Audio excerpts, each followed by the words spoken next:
All right, let's do it live on a First Friday Miracle edition of Cleveland Browns Daily. I am merely Bo. He is the great Z. So I see a yellow on the scroll here. Winter weather. More. You're like happy about it, I think. We're back, baby. I'm out 24 hours from now. Maybe. Maybe if Frontier you are. works. It's very selfish. That's a big if. What are we doing? What is happening? How did I? Dude, how you've did got another? 2 storms coming. Yeah, Oh, you got to be one kidding today me. and then one this weekend. This weekend Winter could be storm like 4 threat, to 8 ice. inches of snow. Yeah. Oh my God! Starts today and ends Thursday. And that's on at the side 1? of town that doesn't get a lot of snow. Oh no! Oh no! I mean, And then, by the way, we go into an Arctic deep freeze again next week. oh my God! Look at this. I am not a fan of that. Like how I got to deep? come home to that. How deep Oh my does God! that freeze? Oh my God! Yeah. Highs 14, 16, 17, 22. Yeah, we're oh back to my that. God! What is going on? What is happening? Can we get a reprieve? No. Worst winter ever that I've lived in Ohio since 07. You I've could lived in make that Ohio argument. since 07. It's the Absolutely. worst winter I've It's had. the worst in 13, 14 years. Yeah. This is it. This is the number one. I mean, this is a disaster. Yeah. Yeah. Another little ice storm here later on this afternoon, just I'm in sick time of for those. rush hour. Perfect. Sick Who of gets those. hurt? Many people. I don't know. The ice storm thing is that is a mess. I was headed down to Jackson for my third trip down to Jackson on Saturday night to play, second trip down, and it was so as I was leaving our house, ice hard, and then it became rain, and you just think, well, this is not going to end well at all, and sure enough, it didn't. Now where I live was must have been right on the cusp of it being where you got the steady coating of nothing but ice, which is what you have. And we talked Still. about that. I still have it. Still. It finally melted off the driveway. So the driveway the other day, the sun was out Monday. So that melted it off the driveway. So our driveway faces.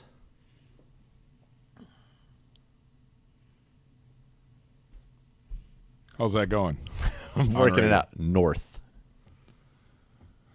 Like you go up and you're facing north. So the driveway itself faces So interesting. north. I would have guessed that it was heading west because I got turned around and then go in there and then No, so the driveway is You're headed- north because the sun rises in the east, which rises over here, and it's Yeah, on yeah. our deck in the morning, goes over, and then it's over here. So this would be north. Okay, So yeah. it does not get a lot of direct sun on that side of the house, and so the ice has not melted. so at it's all. and it's not gonna as it turns no, out. and it's like I can step on it and it cracks, and you can see little cracks race through, like you're walking on a super thin lake. You know? Sure.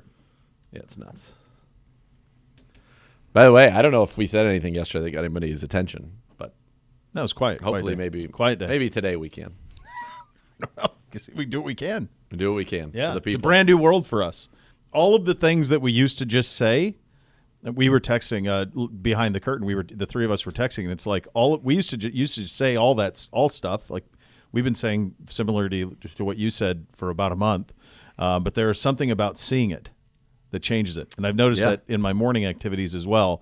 If there is now that there is a visual clip that people can jump onto, Yeah. oh baby, it's all there for the folks. So Yeah. there you go. I had this was nothing like locally sports wise last night on. Okay. So I watched a little bit of Westminster. This was the final, and I watched it with Buddy Garrity sitting there, and I just went look at these guys. Look what you're doing. I wanted him to aspire to it. I wanted him to aspire to be of that greatness. And maybe And he is. He's a fine pup, but It's really up to his breeding more than anything. I'm told that that's phenomenal, but who knows? I got to tell you though, Giant Schnauzer wins it. I think it's, to me, if it's got to be a normal Schnauzer.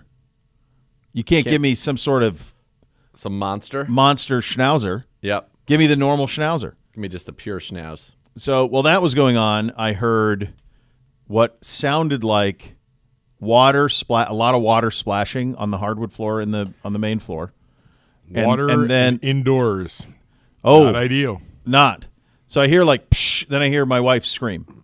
I'm Perfect. going, okay. So I go up there and I find Bootsy, no shirt on, and vomit Oh no. in the living room. Oh no. My wife's going, go to the bathroom. Well, can you get to the bathroom? He's not in any sort of hurry to get to the bathroom. He's disoriented. So then all of a sudden it's like the scene in Stand By Me with the pie eating contest. And it's projectile. And he's just Exorcism. Great.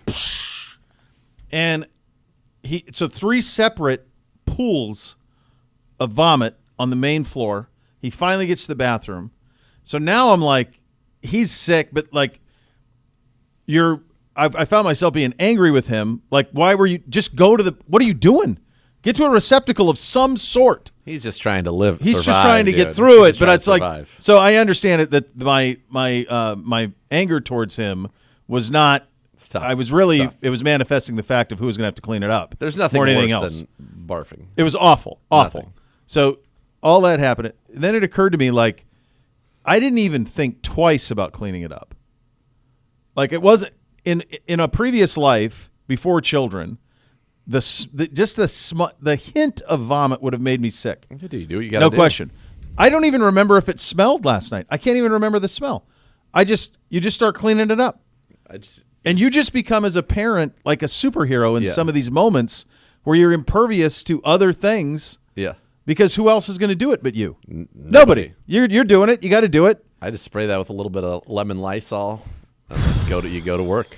Got to get it done. When Arden was young, Just she wasn't feeling good, and she chugged a chocolate protein smoothie, which milk was a poor choice. poor choice. And then she takes off for the bathroom, and it was in my bedroom. Takes off for the bathroom, which is down a carpeted hall. Doesn't make it. No. And it was everywhere. Yeah. So at least you had it. You were on a Hardwood. Yeah. So that's just a cleanup. It's still in the creases though. Like it gets in the creases. Yeah, but you you can spray that. I'm with using a Lysol toothpick. and it's I was fine. using Yeah. a toothpick to wick it out. Get out. Yeah. No, this was in what a a mess. carpet. And, you can clean it for as long as you want, but it's still in the carpet. So then you have to put all the carpet stuff in there. And that stuff you have to vacuum once you put that kind of absorbing powder on Yeah. and, all the Resolve stuff. And my vacuum, to this day, when it gets turned on and gets heated up, you can still get a whiff of it to this day. That Oh, is man. awful. Awful. I would this never was- have used a vacuum. This was 7 years ago. Yeah. Nope. I'm throwing the vacuum out. It's a beautiful Dyson, dude. Beautiful. Can't. Dyson. It works Can't do it. great. Yeah. Can't do it. Tremendous section. Poor little fella. Yeah, it's sad. I hate to hear that about Bootsy. Yeah. Tonight's family son basketball game, so he can't do that. He's missing out on that. So is it Kids are flu bug, everybody's or- sick right now. Everybody's got the flu. How can you not be? Everybody's sick. The weather sucks. Yeah, everybody's sick. Yeah, his teacher's like, "Oh, I'm sure he is sick." Like 7 kids in our class are out sick. The teacher's Great. out sick. Yeah, I don't know. yeah. Yeah, I'm sure it's going to hit us. We're trying to get out of town tomorrow night for a little respite. That's not going to happen now. I don't know what's going to happen. We do have a little bit of football breaking news. The Ohio State University, according to Pete Thamel, is finalizing a deal to hire Matt Patricia as the school's new defensive coordinator. Patricia was an NFL head coach, of course, with the Lions, longtime DC with the New England Patriots. Matt Patricia hasn't been in college football in well over 20 years. Since he's been in college football, it's surprising to me that this was the direction that they went. I know that there are some promotions for guys currently on the staff. Matt Guerreri getting a kind of a bump as I've never even heard of this job, a pass game coordinator on defense. Really? Do we need? I mean, I've We heard that have offensively. But I think we do pass defensive game and run pass game coordinators. coordinators on defense, though. Yeah. Really? Yeah. I understand. It's probably just to get people more of a bump. It's fine, Totally. but, like, what are we That's doing? exactly what it is. And then Tim Walton is co-defensive coordinator. Pretty surprising. When I heard his name over the weekend that he was kind of in the mix, they tried to get they made some inquiries into DJ Durkin, who's a Youngstown guy who was worked under Urban at Florida and was a defensive coordinator at Michigan, the head coach at Maryland. They had made some inquiries to him, and he's currently the defensive coordinator at Auburn, and were rebuffed there. So you started to hear about this Patricia stuff. A little surprising. No real college experience. He's never recruited, obviously. College football isn't as much about recruiting now as it used to be. It's much more about NIL and you still have to develop relationships, but in the end, it's a combination of relationships and money. So there's that part of it. I don't know, like, when you think of him, do you think of him as – I don't know that I think of him as some sort of defensive mastermind. I always just gave Belichick the credit for their defense. I mean, he was the offensive coordinator in New England 2 years ago. Remember that? He was calling plays. It's absurd. He has been, and hopefully this will change, but unfortunately it's been an abject failure for Matt Patricia once he left the nest and then tried to come back as an offensive coordinator. That's right. Which was a disaster. Yeah. A disaster. So it's interesting to say the very least. It's interesting. Why did the current, you know this better, are more dialed in than this than I know that College Football Nate is aware of the fact that the last year's defensive coordinator left to go to be the defensive coordinator at Penn State. Penn State, yeah. Why? I think there's several factors in that. I think that there was post-loss to Oregon, Ryan Day probably and Jim Knowles had some real come-to-Jesus meetings that maybe Knowles wasn't crazy about. So I think that was a part of it. I think that tension was kind of there all season long. That tension was building. I think there was some frustration with Larry Johnson, who's a defensive line coach down there, between Knowles and Johnson. Like, Knowles wanted control of the entire defense, and one of the things with Larry Johnson, who's a legendary figure in college football, like, he does exactly what he wants on the defensive line. You leave him alone. So that goes back to when he was at Penn State, like Courtney Brown and all those guys. Like, he does what he wants on the defensive line. That's kind of part of the deal with hiring him, and I think they didn't maybe see eye to eye always. And then I think he had an opportunity where we had the number one defense in the country, and Penn State, Notre Dame, Oklahoma all had openings. Oklahoma, he was at Oklahoma State previously, so familiarity there. Notre Dame's Notre Dame, and then Penn State's in his home state. He's a Philadelphia guy, so it was for him a dream job. And then they made him the highest paid coordinator in football. So all of those things kind of led to that decision. I think we were probably headed for a divorce between him and Ryan no matter what. Okay. It was just a matter of he was going to go somewhere else or not, and it ended up being Penn State in the conference. So, and that was probably just out of familiarity with home. Is it somewhat of a red flag that he's not the defensive coordinator of the University of North Carolina? It's the first thing I said when I've said that all week. Like, I was surprised that he wasn't with Belichick at North Carolina. But Belichick basically hired all of his kids and relatives. Like, there's like 3 Belichicks on that staff. It's crazy. Man. It's crazy. Yeah. What did you make of his choices Super Bowl week? I said it earlier. I think he seems to be having a crisis. Yeah. So this is a guy who wore, hoodies, cut-off hoodies to coach for 15 years. Yeah. Really had no interest in coming out of like his football cave to do anything. Nope. Humorless, I would say, is a fair way of describing him. As a coach, yes. As a coach, humorless.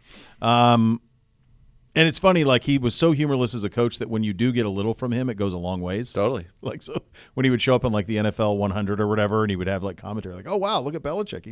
There's a lot there. Got a personality. I'll be danged." So now you're the coach at North Carolina. You got to sell a program. You got to sell recruits. You got to sell alumni. Like, that's all he's doing. He's Don Draper. He just sell. You have a 24-year-old girlfriend. You show up in the Dunkin' Donuts ad with the 24-year-old girlfriend. And then you're walking around Super Bowl week with your rings on. Did you see this? She had a ring on. Yeah, well, his Super Bowl rings were on his hands. Yep. And he's showing up like it with his Super Bowl rings on his hands. Yeah. Kind of like, "Hey, guys, I won all this stuff." Yeah. Yeah, we know. We do know. It was odd. I thought all of it was odd. It's very strange. I don't think that's not a question. It is incredibly, incredibly strange. I don't see this working. And maybe call me a skeptic. I don't see this working. It just doesn't seem like this is. It's not going to work, bud. Yeah. It's not going to work. It's going to fail miserably. Here are the things you have to deal with in college football. So, in fact, just today, ESPN published a story about transfer portal. So Texas Tech, landman money, they spent $10 million just on their transfer class. Okay. So not the rest of the roster. They spent Yep. $10 million to transfer class. It's the second best transfer class in the country. Okay. Okay.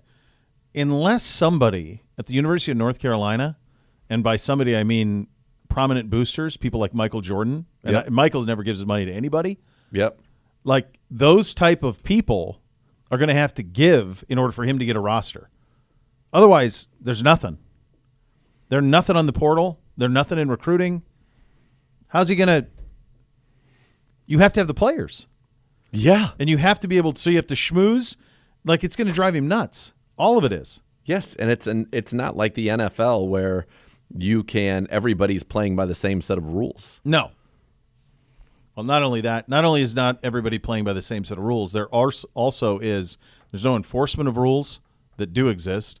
And you don't even know what rules you're playing under with NIL. You're just taking kids at their word. Yep. You can't verify any of it. Yeah. So, no. I thought it was interesting seeing him cruise around down there. It's very interesting. It's very interesting. All right. Colorado quarterback Shedeur Sanders has revealed where his first visit will be, right here in Cleveland with the Browns. Here is Shedeur off of the credit here goes to Well Off Media. Go ahead. 30 visits starts like March 4th. Oh, do you know your first one yet? Browns. I got the Browns, then the Giants. What is Well Off Media? No idea. Not sure. Not sure. They got that little scoopage there. And, not a surprise that this is where he's going to be. I mean, I think my guess is his first 4 visits in some order or not will be Tennessee, Cleveland, Giants, and the Raiders. Those will be the first 4 teams that he visits with. That's what I would think. I mean, that's looks like Well Off Media guys is Dion's thing. okay. And it's like all like Colorado and stuff, so it's Dion kind of behind the scenes there. Okay, perfect. Makes sense. That's smart. Yep. Jameis Winston made an appearance on Cam Jordan's podcast, Off the Edge. This is a conversation he had about Miles.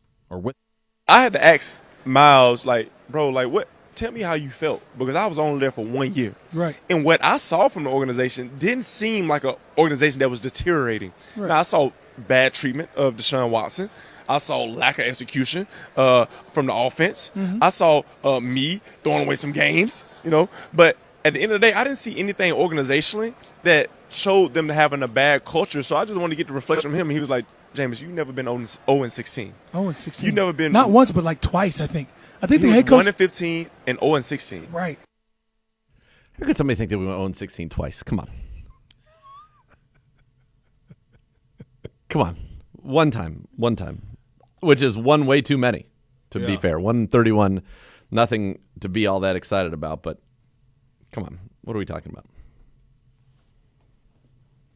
Jameis said he had a week. He's driving rickshaws. He Yes. also claimed that we have the best 90 days, the perfect 90 days. Did you see that? Perfect 90 days. Perfect 90 days from Jameis. The leaves and the trees. Yeah. G-Man's favorite saying. Did you see him unplugged with Bert Kreischer? In the stands? Yeah. Unbelievable. Do you know what those two have in common? No. They're both Florida State Seminoles. Really? Yep. Kreischer went to FSU. How did it play that Dion took the number 1 recruit in the country from his alma mater? That does not happen. Didn't play very well, often. but he was you know the story on all that. Do you know the He story on wanted that? to be the coach. Yeah, but he didn't have a degree. So Florida State said, we can't hire you Yep. without a degree. And he said, why not? I have a degree in football. Like, why would I need a degree? So he went and got a degree. His degree's from somewhere else, like somewhere in the South. I don't know Okay. where. But he did that much later in life. And so that's how – then he got the job at Jackson State. And there's been a lot of bitterness towards FSU people and Dion going back from the – it was either I think it was Bobby Bowden's funeral maybe. He was Okay. supposed to speak at or something and then didn't. I don't know. That was the story from down there, but I think there's a little bit of bitterness. When I was down there, he was omnipresent. Every offseason, he'd come by. He'd always go check on the DBs. Like, that was always in play Yep. for him there. There was a kid when I was down in Florida who was wearing a Florida State Dion baseball jersey, which I thought was pretty sweet. I mean, yeah, that would be. Yeah. That would be. It was pretty Jameis good. did that too. He played baseball and football at FSU. Right, he was a pitcher. Yeah. Here's some comments from Cam Newton. This was on the Travis Hunter show. Yeah, with Travis Hunter. Travis Hunter has his own show. Yeah, The Travis Hunter. that's right. And he has Cam Newton on it? Yeah. Have you not seen these comments? No. Oh. Let's have a Take listen. a listen. How did you handle the pressure of being the top pick? Let's put it in perspective. You're the top pick because what? Where you play? No. You're looking at it from a personal situation. I'm talking about from the professional situation. You're the top pick because that was the worst team in the NFL the year before. For me, I wanted to be the number one pick. You could potentially be the first pick, but bro, you have no way of impacting the game like a quarterback does. You can lock down the number one receiver. You can make impact plays on offense all you want, but it's still not like a quarterback. My issue is when I was the first pick, I went into a locker room of losers. Guys didn't know how to win. Guys didn't know how to prepare. It was a culture shock for me. The games don't mean a lot to a lot of people in the league like you would expect. It's just money. Not everybody has capabilities to be impact players. They're just players. So he said a couple things there that are. Well, the one that's going to get at the attention for me was what did he say, a bunch of losers or whatever? That's right. To which Steve Smith responds, I've watched and listened from afar as you talk about the Panthers. None of us are perfect. Yes, we were 2-14 before you blessed us with your presence. The way you've talked about the Panthers lately, I'm very disappointed. Wish you nothing but the best. I'm done. He had another one where he's a little bit stronger in the fact that you're calling us losers. Now, what's interesting is Cam was drafted in 2011. Yes, in 2010, they were not very good. But on that 2010 team were a good number of people, including D'Angelo Williams, Jonathan Stewart, Steve Smith, in terms of prominent players on that offense, of the team that went 12-4 in 2008. Mm-hmm. They were not a bunch of losers, and that's kind of what Steve Smith's point was. The other thing that he said... Well, hold on there for a second. They were until they got him. Well, they went 12-4 in 2008, 8-8 in 2009. Quarterback, right? They had the quarterback. This goes back to everything we've been talking about for a month and a half. Exactly. Like... So in 2008, they had Jake Delhomme. Daylight coming, we wanted Delhomme. And then after that, it was a mix of Clausen and Matt Moore. And yeah, they drafted Clausen the year before Cam. In what, the second? Yeah, and he was, second round. And 9, Delhomme kind of goes down, gets hurt. Matt Moore takes over. And then the next year they go into it with Matt Moore and Clausen, and they go 4-12. But I'm just saying there are a lot of guys on that team that were certainly not losers and were a part of winning with the Carolina Panthers. So that's kind of a crazy blanket statement to make. However, the one thing he said that I do not disagree with at all and was getting glossed over because everybody's focused on the loser part of it is you cannot affect a team like I could because I was a quarterback and you are not. Right. You know, I'm hearing pretty straightforward. It's funny. There's a lot of, obviously, yesterday, people, even though I've been saying what I said yesterday, probably every day for a month. That it's obviously gotten a lot of attention, and most people I would say get the concept of it, and the others are like, no, we need a sure thing, and there's better players and more sure things. Rock at other positions. There she is. Is she in a beanie? She's in a beanie. I said this last night on Twitter in response to some of the things that were being said, and I'll say it again right now. And tell me if I don't know if you saw. I know you don't follow me on social, so you may not have seen it. But I said there are no sure things in the NFL draft. No sure things. Mm-mm. Just off the top of my head, I remember Aaron Curry, the linebacker, Wake Forest, who was considered as sure of a sure thing as could be. Yep. Bust. Yep. Tony Mandrich, bust. That's going way back. It happens. Steve Entman. I mean, there's a billion of There's them. a million of them. Courtney Brown here. Sure things. Gerard Warren. There's 1,000. Because forever you can do it. There are no sure Gallery. things. Robert Gallery. There are no sure things in the NFL draft. The hit rate in the first round is like 50%. Mm-hmm. And that's regardless of position. So there are no sure things in the draft. So you can't say, oh, it's a safer pick to not take a quarterback because they're more. No, it's not. There are no sure things in the NFL draft, but there is one 100% sure thing in the NFL. An absolute truth. If you don't have a quarterback, you cannot win. Period. That's it. You can't compete. You can't have sustained success. You can have a blippy season here where you go and you make a run to the playoffs and get bounced in the first round. We've seen that obviously here. Joe Flacco was filled in admirably, but we didn't have that true quarterback. You cannot win without that quarterback in the National Football League. That's the only sure thing in this league as it's been set up now. That's it. That's the list. You don't have a quarterback, you cannot win. And the teams that have quarterbacks that are good enough to be competitive but not good enough to win, they're even in some cases a worse purgatory. You said it. I think it's great. We have a life raft been thrown to us by picking second in this draft. And everybody's like, nobody likes these quarterbacks. This class isn't that good. Bucky Brooks just released his quarterback rankings. He actually has Shedeur 1, Cam 2, and says both these guys can be stars in this league. I watched a thing where McShay said, you know what, I actually even like Jackson Dart, and he said Shedeur is the best pure passer in this draft. There are guys that you certainly can win with. So the idea that you're like, I don't want a quarterback because there's more of a sure thing in, let's say, Abdul Carter. Just talking out loud, and we'll talk with Tyvis about this because Tyvis kind of pushed back a little bit on what I said yesterday. And I believe he's coming up later in this hour. So I've seen Abdul Carter. Is he a generational talent? I don't know. We throw that around way too loosely. But let's say best case. You know who is? Who? Myles Garrett, T.J. Watt. Okay. They're generational talent. How about Micah Parsons? Give me Micah Parsons. Now give me the combined playoff wins of those three. Oh, that's funny. I wrote it down right here. It just so happens to be I didn't know you were going to do this. 2-9. T.J. Watt's never won a playoff They're game. all generational, those three. Myles Garrett's won one playoff game. And Micah Parsons won one. There you go. With Dak, and Dak's been hurt in now the lineup, so they haven't really had that quarterback. But that's where it just goes to show. T.J. Watt with Alex Highsmith, the year they both had double-digit sacks, the best edge rushing tandem in the league, they didn't win a playoff game. They didn't have a quarterback. It doesn't matter. And by the way, there's no sure thing that Abdul Carter is going to be that pass rusher. No. And even if he is, if you don't have a quarterback, it doesn't matter. And the question is, look, do you want to bring in somebody on a one-year rental and say, okay, we can scrape this together and we can be, 9-8 this year, we can be 10-7, but man, we've got these two edge rushers. It doesn't matter. If you don't have a quarterback, it does not matter. And so I think, I said it again, you have to take the sure thing in the league is if you don't have a quarterback, you cannot win.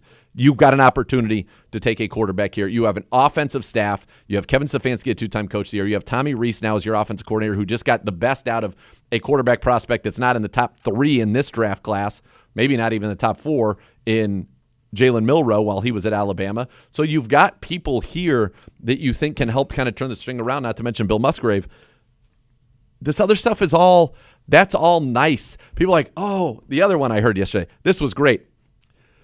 The teams that are really good, they've drafted quarterbacks when they already had an established quarterback. So Alex Smith, and they drafted Mahomes. Carson Wentz, who was the second pick in the draft and was, at one point looking that at me. That does not equate. No, but hold on. Let me hear me out. All right. And Jalen Hurts. Joe Flacco and Lamar Jackson. Work with me here. If you have just been to the playoffs a bunch of years in a row with Alex Smith, and you're going to trade up to take a quarterback, because number one, clearly you believe that he has some ceiling, but number two, you're saying this position is so important that we will use assets to get a quarterback on this roster that we think could be a long-term superstar, even though we have a guy. Lamar Jackson, they had Joe Flacco won a Super Bowl for them, a former first-round pick in his own right. Alex Smith was a former number 1 overall pick in his own right. Mm-hmm. And they say, you know what?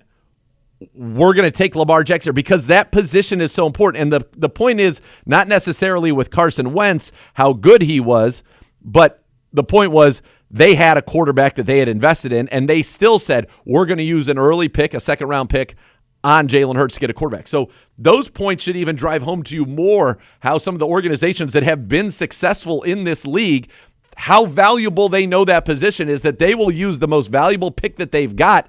Even go back, you could complain about what Green Bay did, but Green Bay drafted Jordan Love while they had Aaron Rodgers. Yeah, to a certain extent, Atlanta did that. With what? Penix? Last year with Penix. I mean, they hadn't even seen Kirk Cousins. No, but they were like, we might not be in this spot again. And you and I disputed whether they should have done it or not, but they did it. The reason they did it is sound logic, which was quarterback this. It's about quarterback, and this might be our last chance with this roster to pick this high and have a guy of this talent be in our lap. A couple of things real quick. I know we're up against it. Bear with me real quickly. two things really annoy me about all of this. Number one, when I see people say in these mock drafts that they'll address it in 26. How are you going to address it better in 26 than you are now? Are you guaranteed you're going to pick number 1 overall? If that's the case, then you're saying you're going to be a 2-15 football team next year? And by the way, you don't know that Arch those isn't quarterbacks coming are going to out. be better. And furthermore, he's the one, and everybody around him says he's staying 4 years at Texas. So now what? You're going to wait till 2027? You're going to go 1-15 the next 2 years, 1-16 the next 2 years to make sure that you get the quarterback then? So that drives me nuts. The other one that drives me nuts is they'll address it later in the draft because they have so many needs. It's the only need. It's the only need that matters. It's the only need. The rest of it you can sort out. That's the one you can't.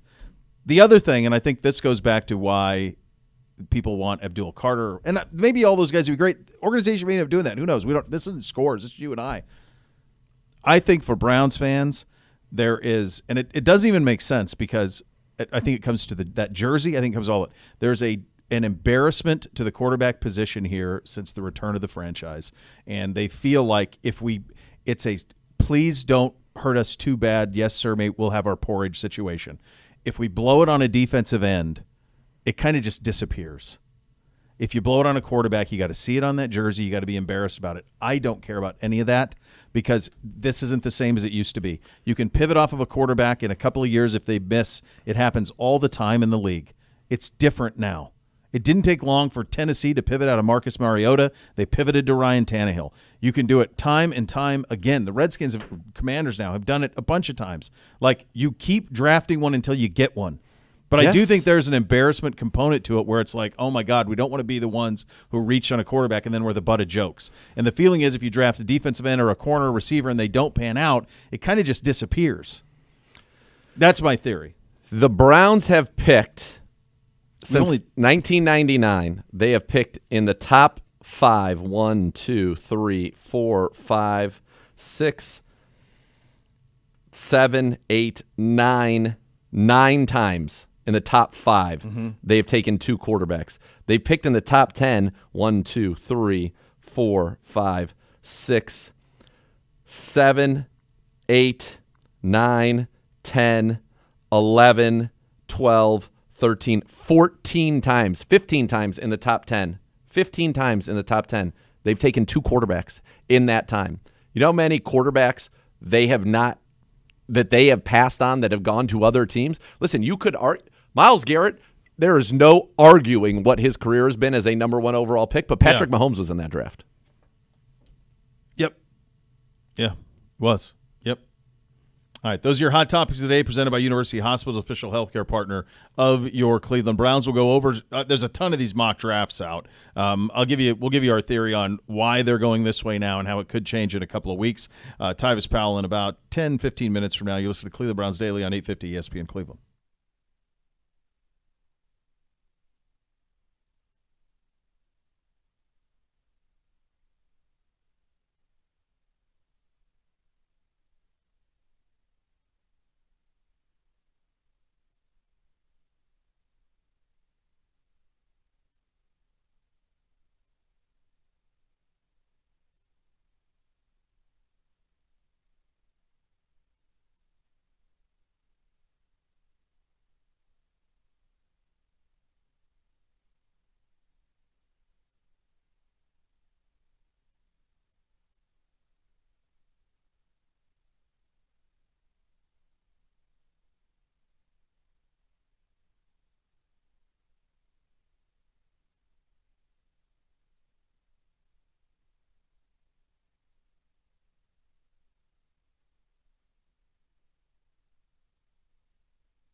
All right, welcome back in Cleveland Browns Daily, presented by Ballybet, official sports betting partner of your Cleveland Browns. This is my theory. Original mock drafts, the groupthink that kind of comes from those, and they're all kind of variations of the same thing over and over again.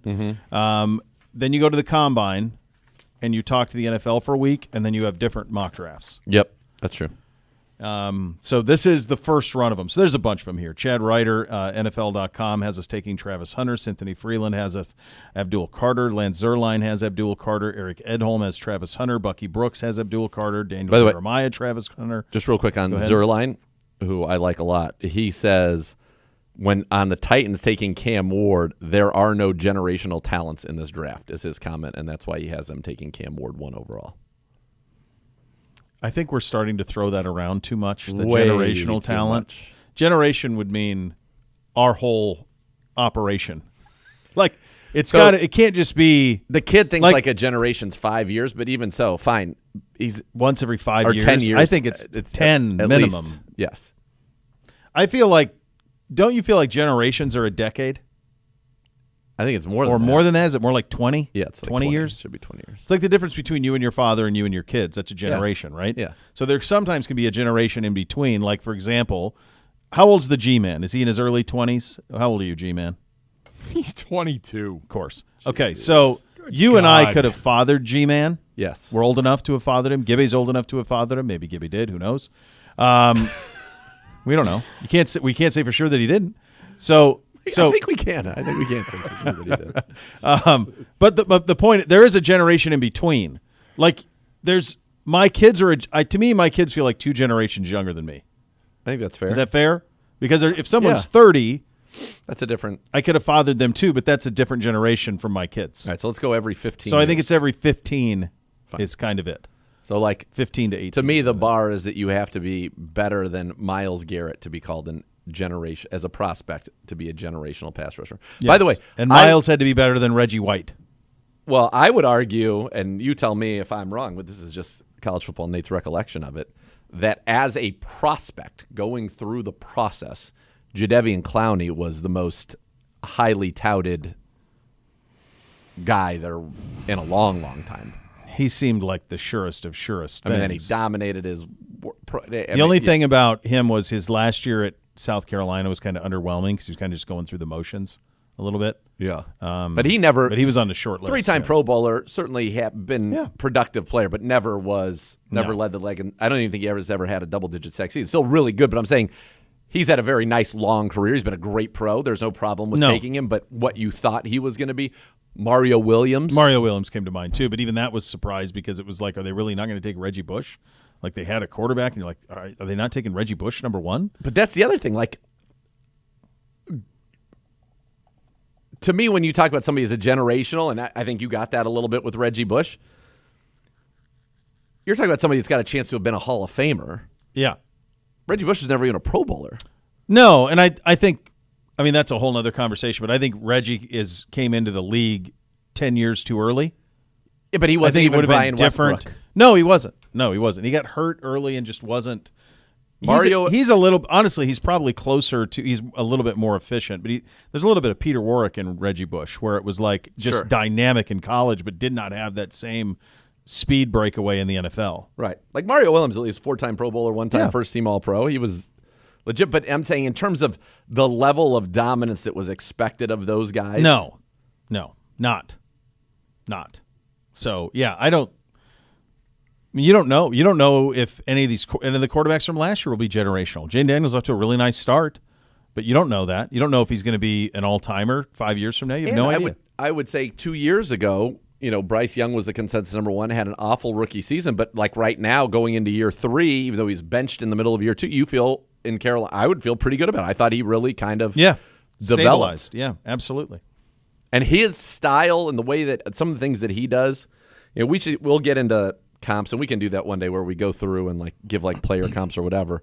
But what he does well are some of the things that Shedeur does well. Some of the things like that Drew Brees did well. It's about accuracy, ball placement, anticipation, instincts as a thrower of the football, all those things. You tell me you have the best pure passer in the draft, and you have somebody who's going to throw the ball where it's supposed to go, when it's supposed to go. I'm in, and they'll stay there and they'll take hits.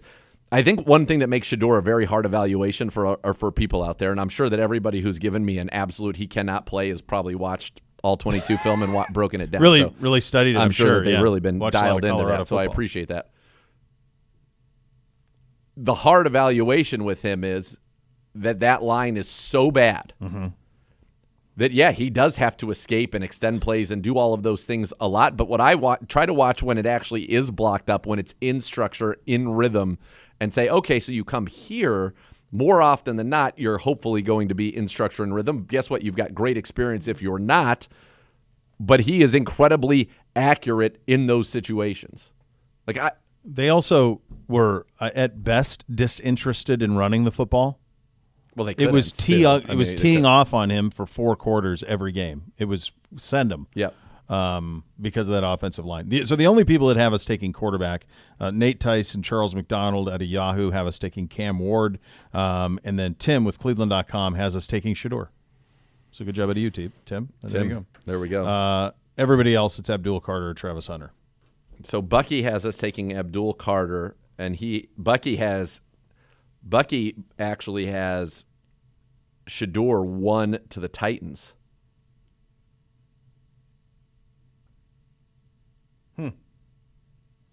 And by the way, if Cam Ward's there, I'm 100% taking Cam Ward.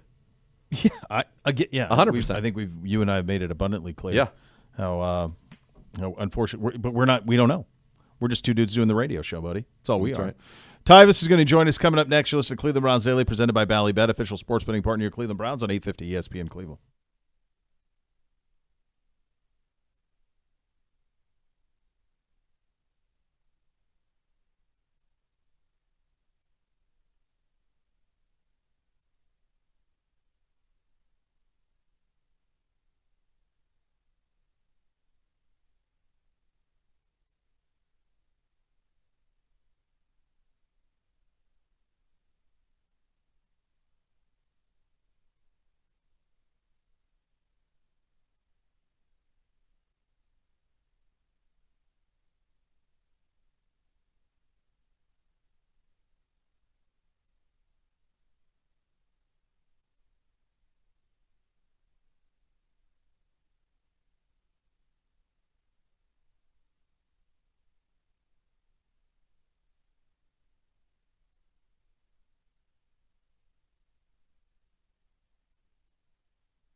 Download today, get $50 in bonus bets. You place your first wager of 10 or more. Ballybet, official sports betting partner of your Cleveland Browns. Time now to head on the Twisted Tea Hard Iced Tea Hotline, official sponsor of your Cleveland Browns. Keep it twisted, Cleveland. He is Tyvis Powell, former Buckeye captain, national champion, MVP of the national championship game. He's an NFL baby. Safety. He is Legend. friends with Richard Sherman. He runs with Richard Sherman on Instagram. He is also a current Might be Browns represented radio by Richard analyst. Sherman.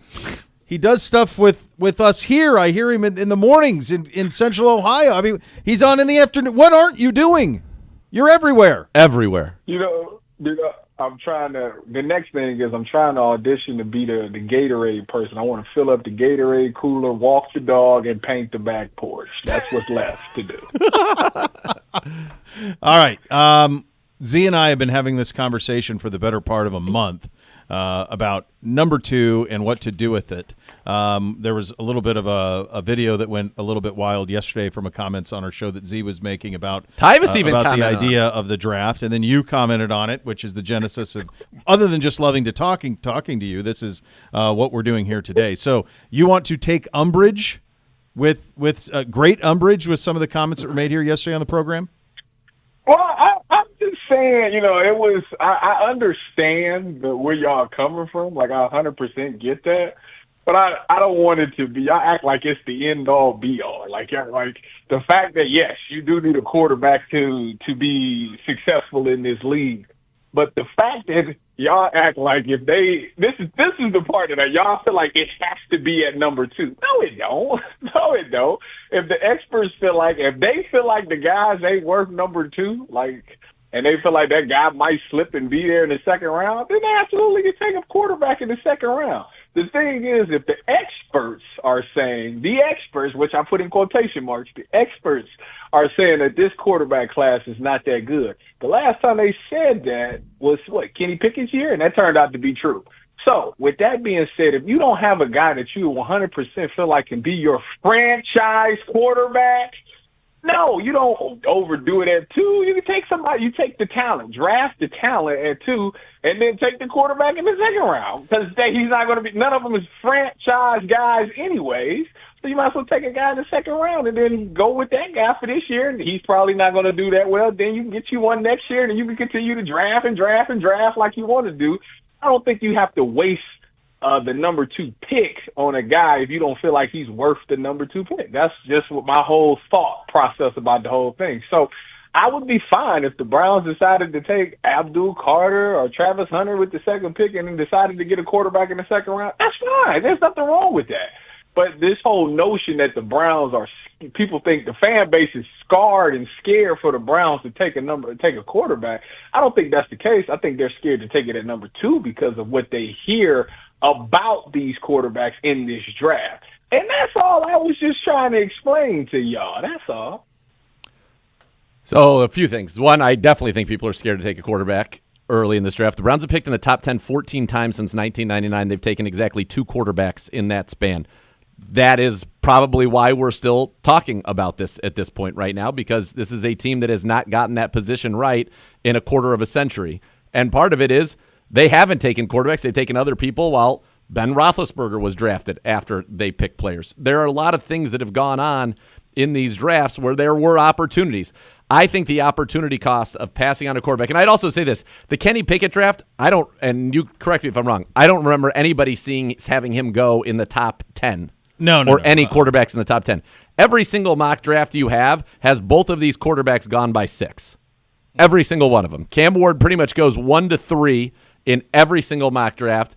And then you've got Shador, who either goes to us, he goes to the Giants at 3, or he goes to the Raiders at 6. And everybody's saying how he's the best pure passer, his toughness, the decision-making, the accuracy. These are Tom Brady's favorite quarterback in this draft. Well, if he's good enough for Tom Brady, I feel like he's good enough for us to try and take a swing on. Because if you believe, and I'm with you, if Andrew Berry and this front office believes that there is not a quarterback in this draft that can even be a top 16 player in this league if they reach their ceiling, then okay, that's fine.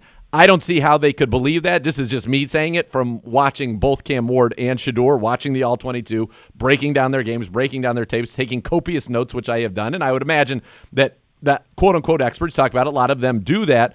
But, I mean, I was just watching a podcast today with Todd McShay, who happens to like Jackson Dart, I think, more than most.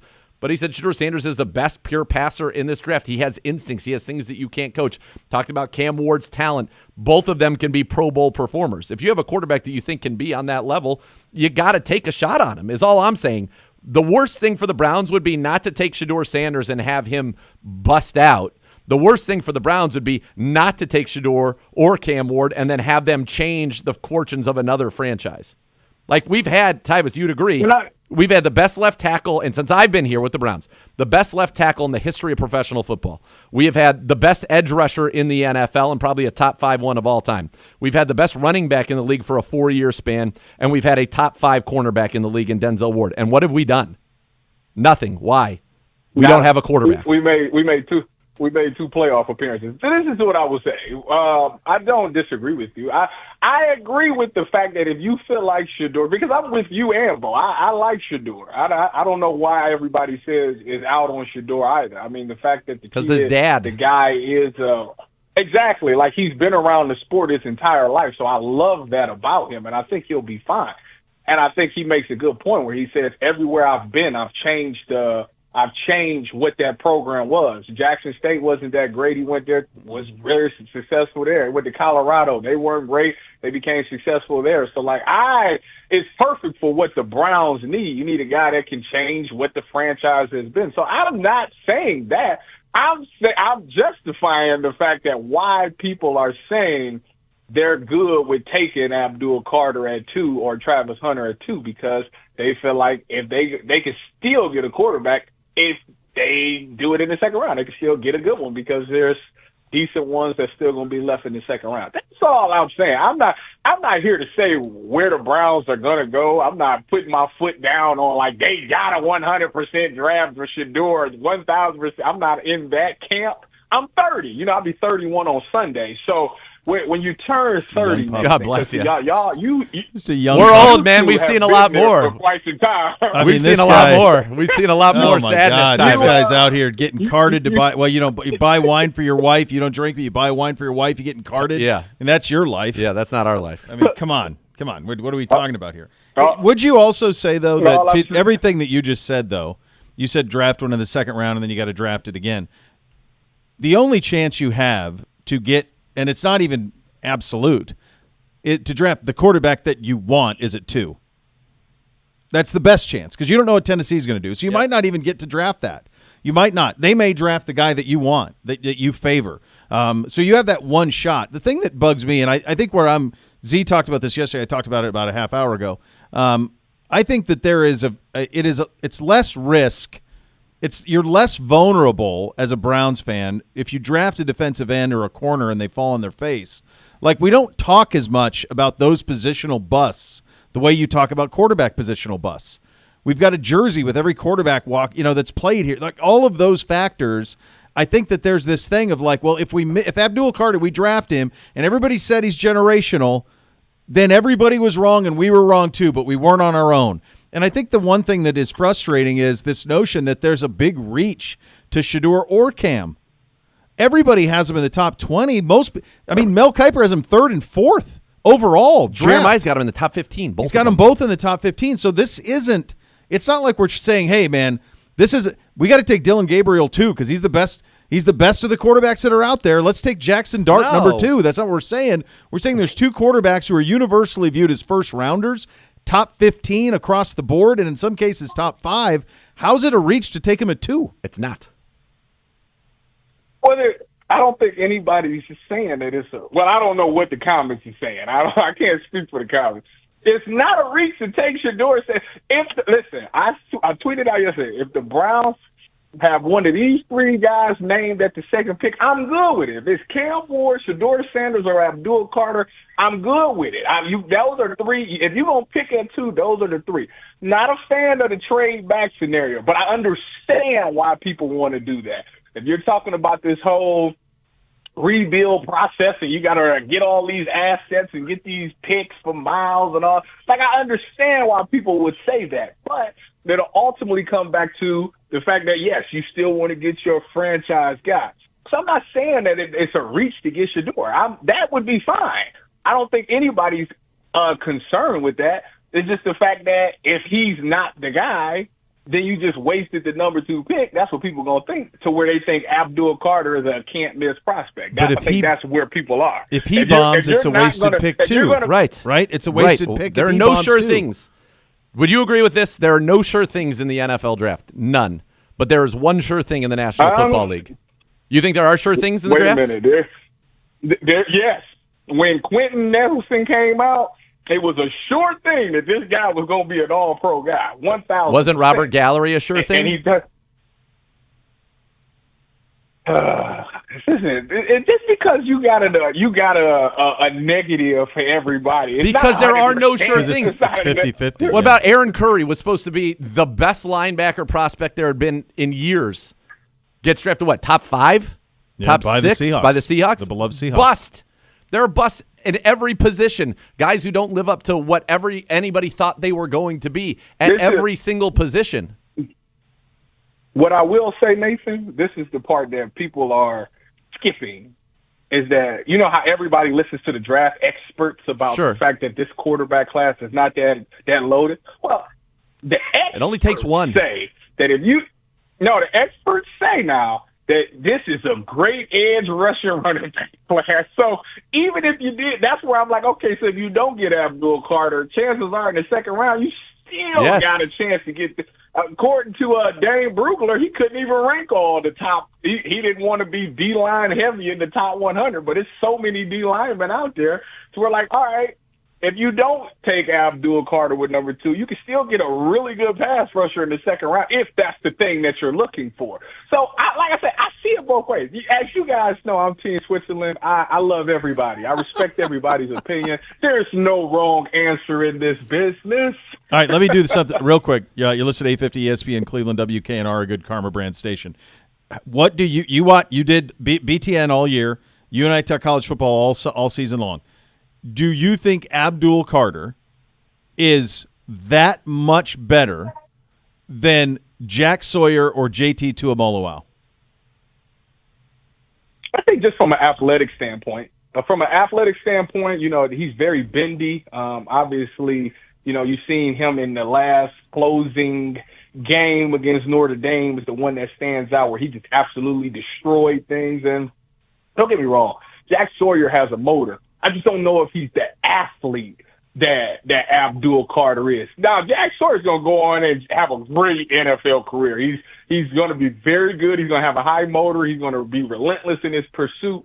But when you talk about an athlete, I just think that's where Abdul Carter has the edge over JT and Jack Sawyer. I guess my point that I was going for there was you talked about how deep the draft was from Brugler at defensive line.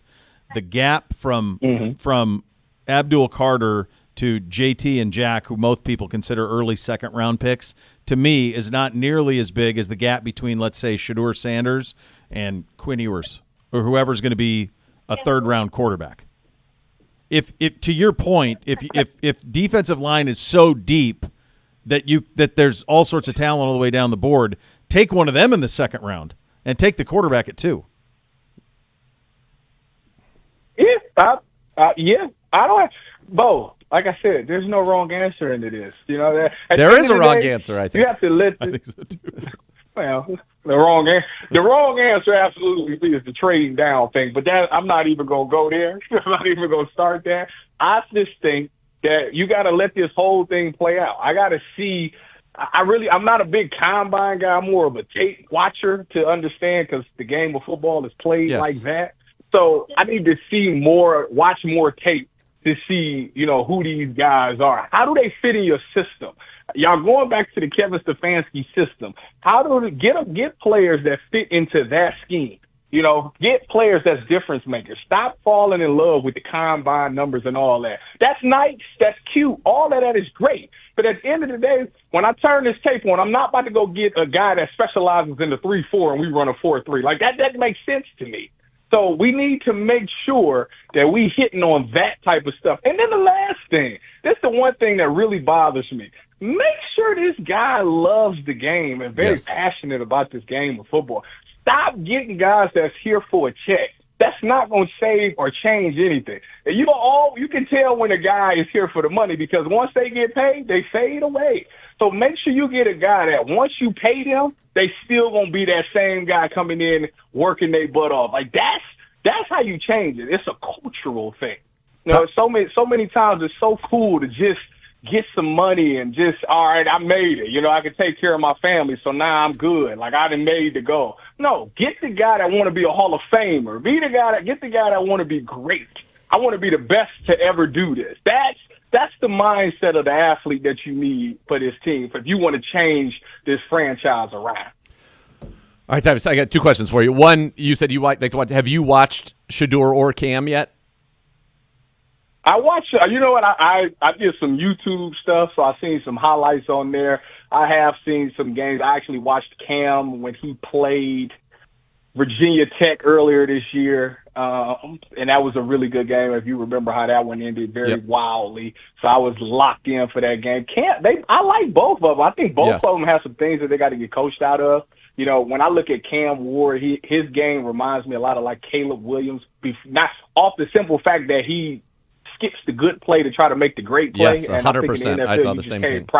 You can't do that. Yep. And then what I like about Shedeur is great because I think he's the quickest to get the ball out of his hand first. Like, I think all of them need to be coached to some degree of getting rid of the ball. Yes. But I think Shedeur understands, like, the NFL is a timing thing at certain times where I got to get the ball out of my hand. I only got like 3 seconds. I can get this ball out. We've seen him make some great throws with pressure all around him. So he's used to those things. So I think that's why a lot of people, I'm more higher on Shedeur than Cam for a lot of people. But I can't deny the fact that Cam does have some great arm talent. I think Cam might have greater quote-unquote physical gifts just in terms of arm, the way he can throw it, just flat-footed, all of that. But I think Shedeur's decision-making, his ball placement is unbelievable. His instincts, his ability to throw guys open. You know, when you hear Kevin talk about, you know, him and Tommy Reese are talking about we want guys that make great decisions. Great. Yep. Well, guess what? That's Shedeur. You want a guy that takes care of the football and don't throws a lot of picks. Go look at Shedeur's numbers. He don't really throw a lot of picks. So, like, you're getting the things that you want. And I think what it comes down to ultimately is it's really about fits. And that's the thing that most fans don't understand. You can be a great talent, but if that coach can't get through and communicate to that player, it's not going to look great. That's why you see so many other quarterbacks and other players go to different coaches and different teams, and it's like, oh, they unlocked them. Because that coach understood how to say something to communicate and break the game down to him that he understood. That same thing still has to go on no matter who they select that quarterback. They better make sure that Kevin, Tommy, and everybody is able to communicate what exactly they want and explain it in a way that he understands, that he's not overthinking on Sunday. I want to ask real quick one question from your perspective as a safety. What were the traits of an opposing quarterback that made it harder for you to be effective at your job? Oh, my goodness. Getting that. Well, the timing thing was always interesting because obviously you would have to know the play. But if you got a quarterback that is good, that understands how to look you off, and maybe not even look you off, because, see, I was more of a shoulder pad reader. I don't read the eyes. I read the shoulder pads. But some quarterbacks know that. Like you get those guys that do them no-look throws, like that's hard to defend. Like, you got to just be honest. And if obviously at the end of the day, if they got great accuracy and great ball placement, that's the thing that's annoying because you be right there. You know it's coming and you try to get there, but yet they put that ball in a spot that you just can't get to. It is the most annoying thing at safety. So then it's like, all right, well, let me just go for the hit because to play everything safe. Because if I go for the interception, I'm going to miss it and the dude's going to break for a long run. So a guy that was accurate, that understood what you were trying to do and was a good decision maker, those are the toughest things to deal with from a defensive perspective. Yeah, and anyone that understands the defense, like, all right, you could set a disguise, but he know what we in. Like, that's hard too. Hey, buddy, thanks for your time, and you probably owe us a thank you because we got your head right on all of this. Yeah. So you're welcome on that side of things. You You got my head right. Listen, I just wanted to make sure that you two understood why the fans felt the way they felt. Okay. I'm here for the people. I'm a man of the people. You're Switzerland. I'm going to get you. I got to get you some Swiss right. gear. That's what I'm going to do for you next time I see you. I'm going to get you a big a hoodie with a Switzerland flag on it. Good talking to you, pal. I appreciate y'all. I'll see y'all later. Go Browns. There he is, Tyvis Powell on the Twisted Tea Hotline, presented by Twisted Tea Hard Iced Tea, official sponsor of your Cleveland Browns. Keep it twisted, Cleveland. We'll do a little higher or lower coming up next. You'll listen to Cleveland Browns Daily on 850 ESPN Cleveland.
For the first time ever, witness Inter Miami take on the Columbus Crew at Huntington Bank Field. It's April 19th. Secure your spot to see some of MLS's biggest stars. Visit huntingtonbankfield.com/crew versus Miami to get your tickets today. Time for a little higher or lower. Hello, Gibby. Hi, boys. A little power poll action. This is off of everybody else's when the season ends within 24 hours. Someone inevitably puts out the way too early power poll and power rankings for the following season. ESPN's done it. They've all done it. But we're going off of ESPN. So I have asked you guys your top 12 in your power rankings, and we'll compare them to ESPN. Who do you have at number 1? Nathan Segura. I got to pull up my email to the G-Man. But I'm pretty sure I subscribe to, without even looking, I subscribe to the Ric Flair philosophy that to be the man, you have to beat the man, and therefore the number 1 team on my rankings would be the Philadelphia Eagles, the defending Super Bowl champions. Yeah, I would have Philly number 1 as well. They just won it. We all just witnessed it. So they have Kansas City number 1. Yeah, I would have them. Really sure why. Yeah, I would have Philly number 1 on this list. Yeah. Next, number 2. Sorry, higher or lower? Higher, lower. Number 2. There you go. There Perfect. Go. All of them. them. I got my list. Perfect. I like it. Bo Bishop, do you have a number 2? Kansas City. Kansas City's 2 for me. And your one was Philly. Philly as well? Yeah. Same, Kansas City Chiefs. Kansas City Chiefs. And you two have not seen each other's power rankings. No. So there you go. Nope. Both of you are correct. Number 2 for ESPN, however, the Buffalo Bills. All right. Number 3 not for me. Eagles. So the Eagles aren't 1, and the Eagles aren't 2. They just bum rushed people the last 2 times they played people. I don't Yeah. Yeah, Philly KC is my 1-2. Yes. Next. Number 3. Zagura, who do you have at 3? Number 3, I've got the Baltimore Ravens. I think they actually were the best overall roster in the AFC, and I think had they played that game against the Bills in a dome, they win, and I think they may have gone on to represent the AFC in the Super Bowl. Same. ESPN, 3. Number 3, the Detroit Lions. Still no Eagles. That's the crazy. Super Bowl champs, not in the top 3. Come on. I mean, next. Number 4. Bo Bishop. Buffalo Bills 4. There Same. we go. You guys are chalk all the way through. You haven't even talked. I to one just another wrote about it. mine down literally in the break, And I while sent the mine music on was Monday. playing, by the way, good job. Buddy. Yeah. The Eagles come in at number 4 from our friends at ESPN. Glad they put the Super Bowl champs 4th. Yeah. Next. Number 5. ESPN's got the Ravens at 5. Bo Bishop, what do you have at number 5? I had Detroit 5. Same. What in the blue hell? This is going splendid. I'm That's guessing got a there will be some quarterback differences coming here. Yeah. But through 1 through 5, I think those Those are the top Yeah. 5. That's it. Yeah. On to the next one. Number 6. Zagora.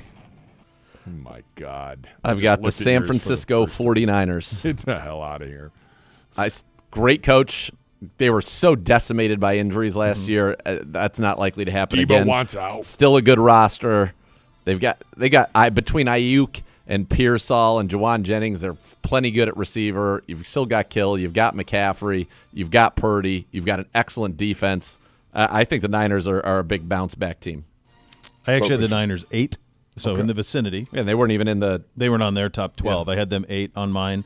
Number 6 on me. Now, this is where this exercise gets a little bit tough because I'm also projecting that this team will be active in free agency, and I think they'll answer some of their questions in the draft, and I like what they did in year 1. I went Chargers 6. Okay. I think they get receivers sorted out. They get McConkey, give him some help for Herbert, and I like their roster otherwise. So I had the Chargers 6.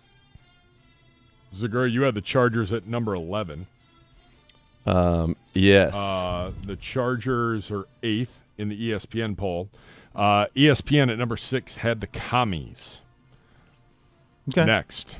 I have the Commies in this. Number 7. If you're rewarding the Commies for the season they had, how are you not rewarding the Super Bowl champs and putting them number 1? Great question. Yep. Great question, Gibby. Zagura, what do you got at number 7? I have the Washington Commanders. Bo Bishop.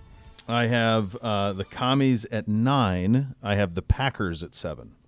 ESPN joins you with the Packers at number 7. Next.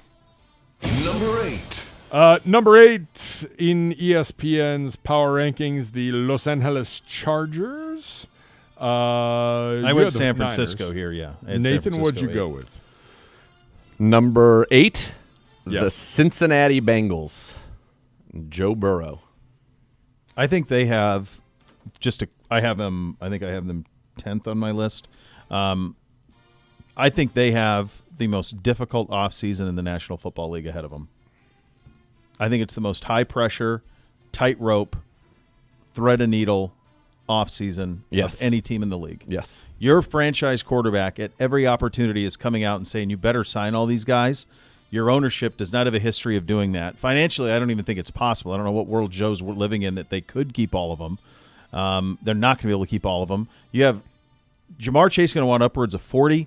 T. Higgins is going to command upwards of 30 per. Trey Hendrickson is going to be upwards of 30 per. You just can't do it.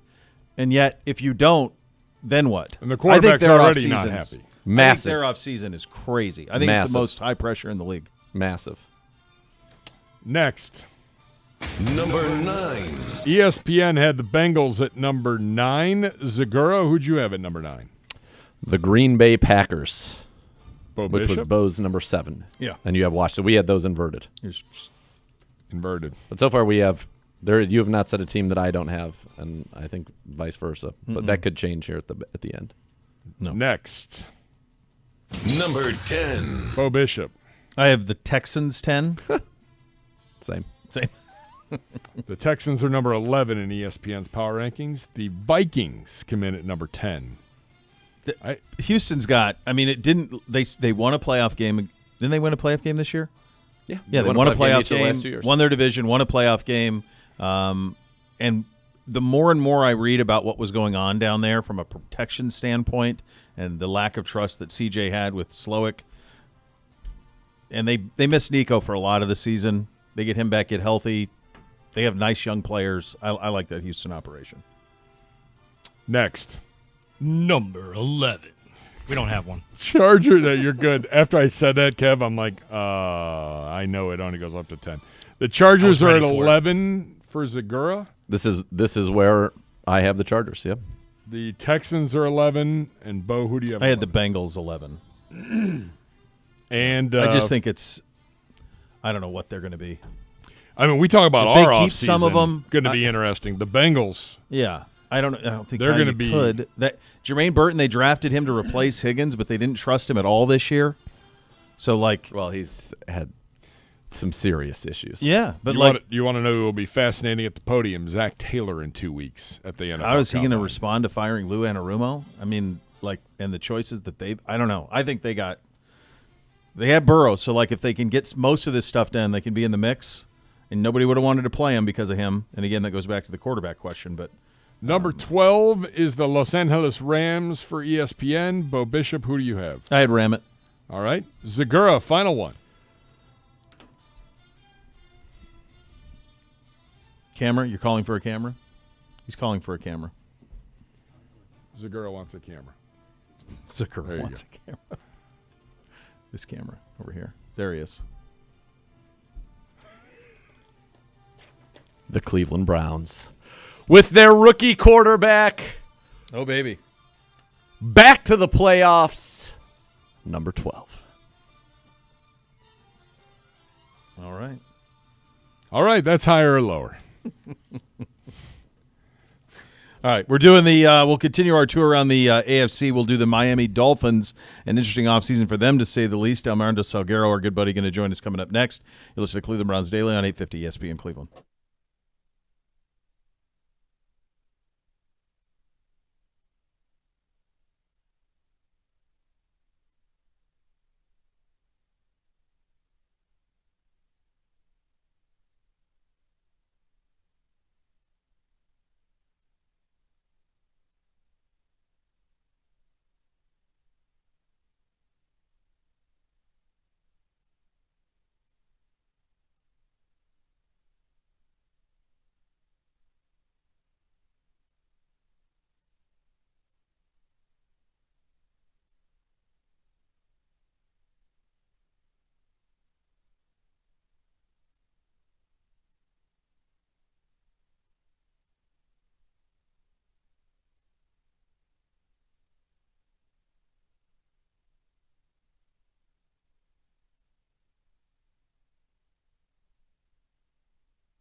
All right, welcome back. Cleveland Browns Daily, presented by Ballybet, official sports betting partner of your Cleveland Browns. We continue our off-season preview, season review. We are in the AFC East, and we are on the Twisted Tea Hard Iced Tea Hotline, official sponsor of your Cleveland Browns. Keep it twisted, Cleveland. He is a great friend of the program. He is a senior NFL writer at Outkick. He is Armando Salguero.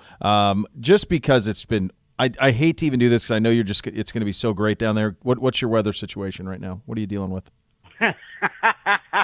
Oh my gosh!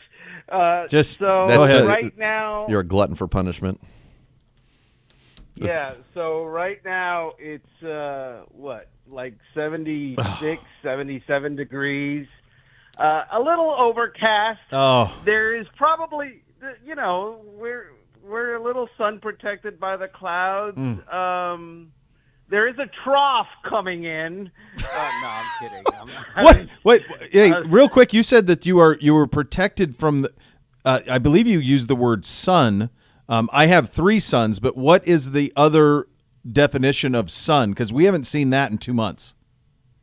Yeah, that's that big yellow golden ball in the sky that comes up in the east and goes down in the west. Oh, God, he's nice. I see him in the summer. Yeah, and when you're laying by your pool, that's the thing that keeps you warm.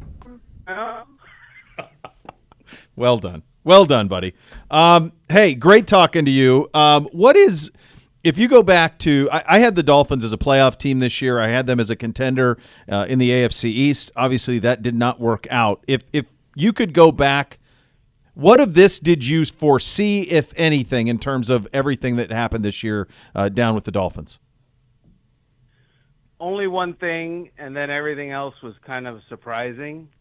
The thing that was easy to foresee was that the Dolphins paid very little attention to the idea that they needed a viable backup quarterback who could come right in and play right away and win games in short spurts, short doses.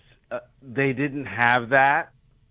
And after Tua Tagovailoa played all 17 games in 2023, last year he only played 11. And again, he had the concussion issue, and that was problematic. And so, they didn't have a person to put in there to actually bail them out when they needed it. At the end of the season, as you saw in Cleveland, because he started against the Browns, Tyler Huntley was the quarterback the final 2 weeks of the season. He wasn't even on the roster until, I would say, midway through the season, when they realized that Skylar Thompson's not good as a backup quarterback, and so they had to sign a Baltimore Raven practice squad guy. So it was just, that was predictable. Everything else was kind of, this too? This is also a problem? And one of those was, by the way, Vic Fangio is raising the Lombardi Trophy as the defensive coordinator for the Philadelphia Eagles, and Miami Dolphins defensive players the year before hated him, didn't want him around, didn't like him. And so that was one of the many reasons that Fangio left Miami and went to Philadelphia. Do you think that they are going to address that, and do you think it comes via the draft or free agency, that they're going to actually bring in a real backup for Tua? I think you need a veteran. You need someone that is ready to play and ready to win. And to draft someone like that really isn't going to solve the problem, because say the issue happens again, Tua gets hurt again, what are you doing? You're installing someone with less experience and someone who's now learning on the job and hasn't really, because Tua has been the starter. So it has to be a veteran guy. But you see, it has to be a special kind of veteran guy. It has to be a veteran guy, based on my understanding, that doesn't necessarily compete with Tua and doesn't necessarily make Tua uncomfortable, which is another story altogether. And so it kind of limits your prospects a little bit. It limits the field. Yeah, it certainly does. Well, let's dig in on that last part. Make Tua uncomfortable.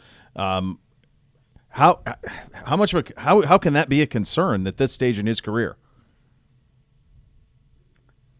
Some guys are just a lot more self-confident, and almost some of these guys are almost egomaniacal, and they just don't think anybody can stay with them. And then other people are not quite as confident, I would say. And so they need to be reminded that you're our guy. It's going to be fine. Everything's great. We love you. We this and that. And oh, by the way, we're not going to bring in someone that fans will be clamoring for if things don't go well for you in a couple of games. What's going on with Tyreek? Man. Good question. This is, some stories change day to day. Others change, hour to hour. We're down to seconds with Tyreek. It's like at the end of the season, obviously he was very frustrated because he's looking around and his former team, the Kansas City Chiefs, are a team that won 15 out of 17 regular season games, and they're going to try to win a three-peat or complete a three-peat. Meanwhile, he's in Miami losing to the New York Jets the final week of the season. I think he got like 4 targets, and he's like, I got to get, out. Yeah. Go on. Out of here. Except that, the wear and the tear of the season and the frustration of the game and the season eventually kind of die down. And Tyreek figures out that if he gets traded, there's no certainty that he's going to get traded to a team that's any better than Miami and possibly worse.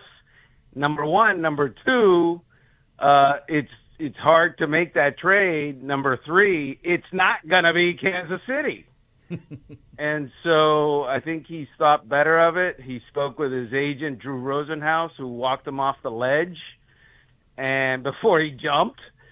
And so right now he's in apologize to the team mode. But, we're, 3 days after the season? Give it some time. We've got time. There are things that could happen. I do know this. If I'm the general manager of the Miami Dolphins and I've got a player who is not just thinking about wanting out, but actually voicing it, telling reporters that it's on his mind, to me, that would cause me to go, is this kind of like a front runner situation where if things don't go well next year, we're back in the same, boat? Or is this a one-off where, he lost his mind and everything's going to be fine? I would have to, as a general manager, have to go through that exercise and think, do I want this guy on my team, knowing that at some point he might not want to be on my team? Or am I gonna try to get a couple of draft picks for him? How hot is Mike McDaniel's seat? So he needs to win next year. That is true of every NFL coach, right? But he needs to win, and he needs to get into the postseason, and it needs to happen in a certain way. In that the Dolphins have been a bully, not in how they play, but in the results that they get. They beat the underlings. They beat the lesser thans and the also rans. they play good teams and get it handed to them, right? So, and that is with and without Tua Tagovailoa at quarterback. Last year, Tua was 6-5 in the games that he started, or the team was 6-5 in the games that he started. These were his victories: Jacksonville, New England twice, the Jets, the Raiders, and then the Rams. So of all those teams, Jacksonville, New England, the Jets, and the Raiders fired their coach. They're in the top 5 or 6 or 7 in the upcoming draft. He beat a lot of bad teams because the Dolphins beat a lot of bad teams. They were 1-5 against teams that were 500 over 500. So they need to start producing against superior teams, because Stephen Ross, the owner, not too long ago said, we want to be in a position where we're competing for championships and doing so consistently. And the way to do that is not to beat only teams that are firing their head coaches. No. No, most certainly that ain't it. Is not. As you sit here today, and you don't have to give me a player per se, but likely direction you think with number 13 overall. Wow. Yeah, that's hard. Look, the Dolphins are a team that needs to get better along the line of scrimmage. Mm-hmm. Period. They get pushed around a lot on offense and defense. Their offensive line is suspect. Their defensive line was fine, but that was fine because Calais Campbell, who's 578 years old, stud, was arguably their defensive MVP. It's uncertain whether he will come back for year 579. So they have to, kind of reinforce there as well. The bottom line with the Miami Dolphins is they need tough people to toughen them up, because they are not a physical, tough team. Armando, real quick, you're a Hall of Fame voter, right? Do I have that right? I am. What challenge did the new restrictions have on you guys putting a class together this year? Well, it was math, Yeah. and usually what happens is near the end of the process, you just give it an up or down vote. And typically when guys were at, 5 or 6 guys at the end of it, they make it, because you don't put them through that rigorous of a study and then at the last moment say, nah, you're good, get out of here.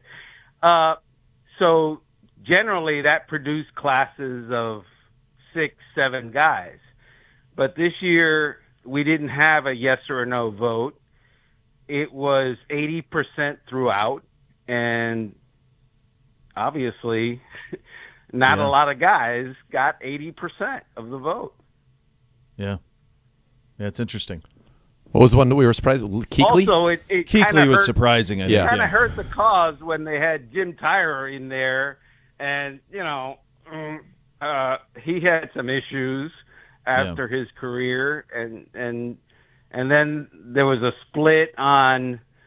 I love the guy, but Adam Vinatieri, when you got a kicker in there, people are arguing about that, and then Eli Manning, that was a whole other argument altogether. So all these things added up to a class of 4. Well, you're always Hall of Fame worthy. Appreciate you, buddy. Thanks for your time. Yes, going back to my cloud cover now. I swear to God. The sun is really... I swear to God, I was looking at flights. I'm looking at flights to South Florida for tomorrow. Like, that's where we're at. Yeah, as well you should. When I see 74 and all of this stuff. So thank you for the ray of sunshine that you are, buddy. God bless, guys. Be well. Thank you. There he is, Armando Salguero, senior NFL writer at Outkick on the Twisted Tea Hard Iced Tea Hotline. they got a lot to figure out where they are. Yeah.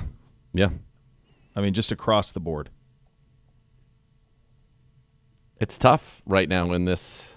It all starts at quarterback, though. It all starts at quarterback. He's got to stay healthy. That's right. Yeah, that's where it is. Yeah. It starts there. All right, so much more to come. You're listening to Cleveland Browns Daily on 850 ESPN Cleveland.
Jeez. So much more to come. I mean, so much more to It's come. never been more true. I mean, that I feel like we're on that every time where that we want that to be like a minute clock, 15. I was thinking we'd have like a minute and a half. Yeah, maybe, and then 2. Kev hits me with a 3 minutes. 3 minutes. I got nothing. Keeping you guys on track. That's what I'm doing. I mean, how many hours of talking? I feel like I'm done. I've done my quota. Yeah, we're good. I'm out. You get nothing and like it, Spalding. The next level's next. Yeah. I mean, just, I don't know, sort it out. I think we've done everything. Look at this guy right here.